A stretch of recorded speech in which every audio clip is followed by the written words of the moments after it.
Dependency management with the factory pattern. Introduction to Simple Factory. In this video, we will start exploring the factory design pattern by first discussing what is the simple factory or simply factory.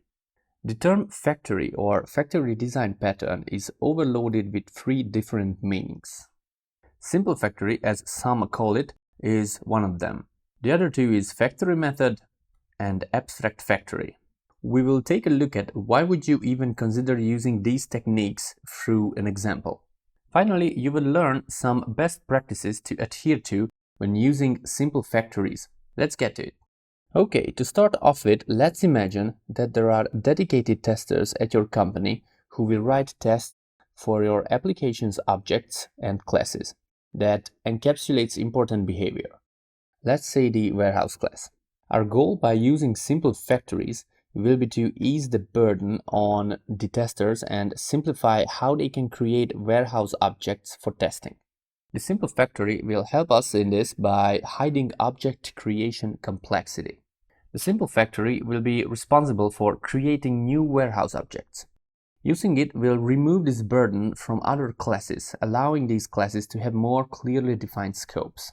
Let's see how and why.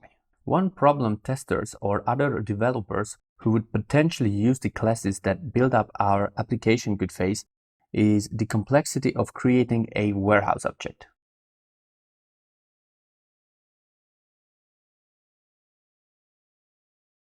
To create an instance of the warehouse, we need 5 other dependencies.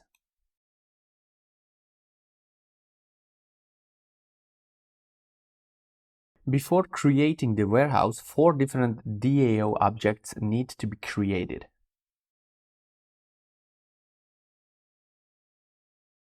Since there are different implementations like memory or database-backed DAOs, but there could be other types as well in the future, one need to decide here what kind of implementation to instantiate. If there are a lot of variations, this can get arbitrarily complex, spanning multiple lines of code. Multiple lines of code are multiple opportunities for others to mess up, and if something can be messed up, it will be messed up. The same thing applies to the instantiation of report generation as well. The logic that decides which implementation will be created during runtime is up to the main class. Primarily, by using a simple factory, our goal will be to offload this responsibility of creating complex objects like the warehouse to a different class. As a first step to achieving this, let's create a warehouse factory.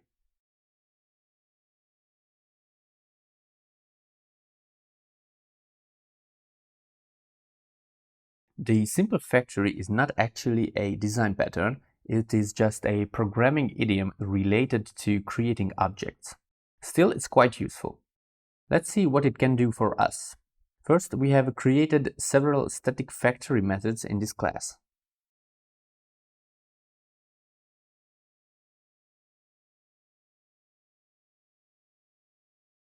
The methods are public, need no parameters, so they are easy to access from other parts of the code. The class itself is final in every sense. Since it only contains static factory methods, there is no point in subclassing the class, as static methods cannot be overridden. Also, because there are only static methods, there is no need to instantiate the class, so it's customary to hide the constructors of such simple factory classes. The static factory methods themselves are pretty simple. They each build a warehouse object.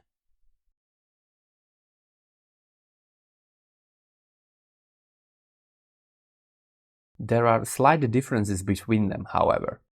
There are methods to create a warehouse configured with memory-backed DAOs and specific behavior required by client 1. The same goes for database-backed objects and for client 2. The benefit in this is that the code that would like to use a warehouse object can rely on this simple factory. One other important thing to note here is that it is generally not a good idea to handle errors during instantiation in such methods.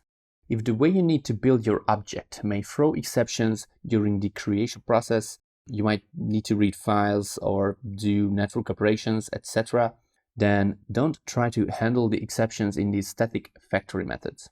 Propagate them always to a higher level. Okay, let's continue.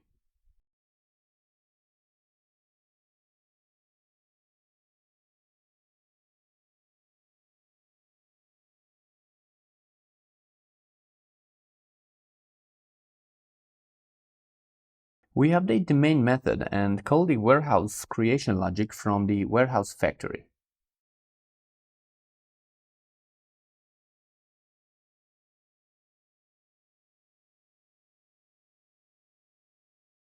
These are all removed. And only the factory method calls are used to create the warehouse. At this point, let me highlight that sometimes classes like the warehouse factory are named a bit differently.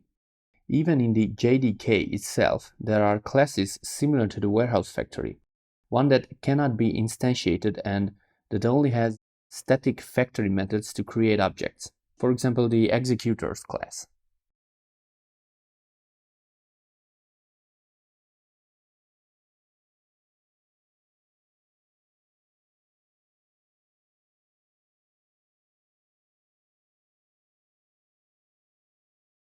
The executors class in the JDK can be used to obtain different kinds of executor or executor service objects.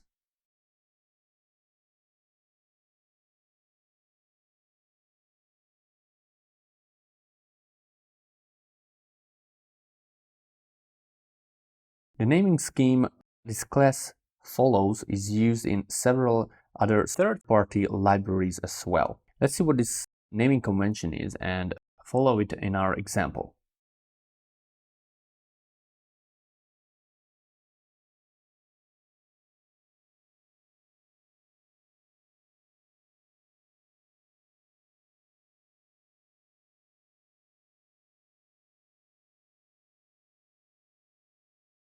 The naming scheme is simple. If you have an object or a class called something like warehouse in the singular form, and you have a class that can be used to make instances of this class, call it the same way but make it a plural, in this case warehouses. The static factory method's name usually uses the new keyword to emphasize a new object will be created, and so on.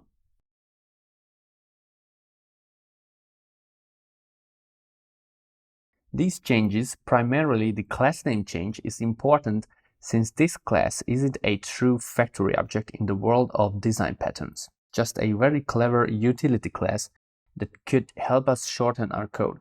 If we call this a warehouse factory, we might communicate the wrong message to other developers.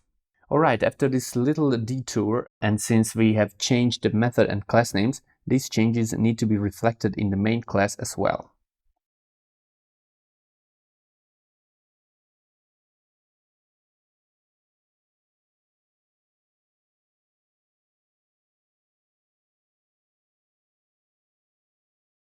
Our design is still incomplete this way, however.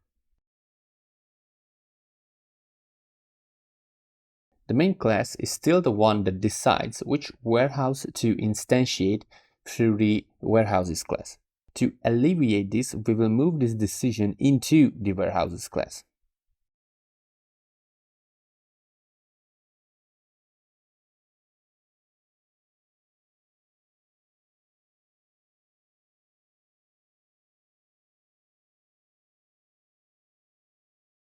We are changing the name of the method that creates the warehouse.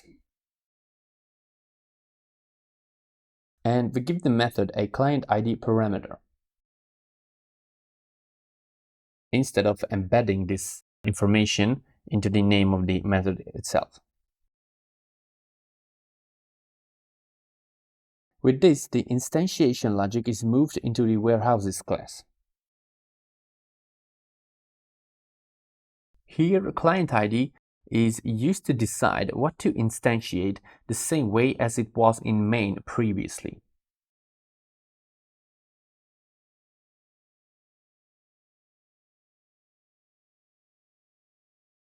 The difference is that now this responsibility solely lies with this class. Other parts of the code that relies on instantiating a new warehouse are hidden to these complexities. One good example of this is testing. Let's see how.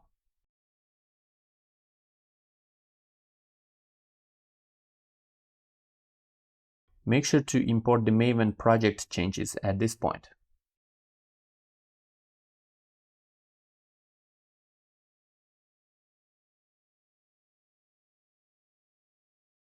Let's imagine that somebody else from your team is responsible for writing tests, maybe a newcomer. This person hasn't interacted with classes revolving around warehouses and just wants to write unit or integration tests based on the class's functions. One way for this person to create a warehouse for the tests is the regular way, as we have seen before, hardcoding the object creation logic into the class where we want to use the warehouse. This is error-prone as it might involve building a complex hierarchy of objects, even more complex than in our example. A simple factory is a great way to help in such situations. One can just use a predefined static factory method in a one-liner and get to writing tests. The logic behind the method can be arbitrarily complex and may even be tuned for specifically creating an object hierarchy for tests.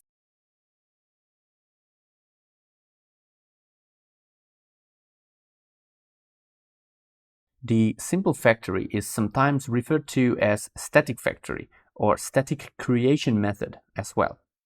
Don't mind the name though, the main importance is the benefits the simple factory can bring you, which is easy creation of complex object hierarchies by offloading class instantiation to another class with a well-defined single responsibility.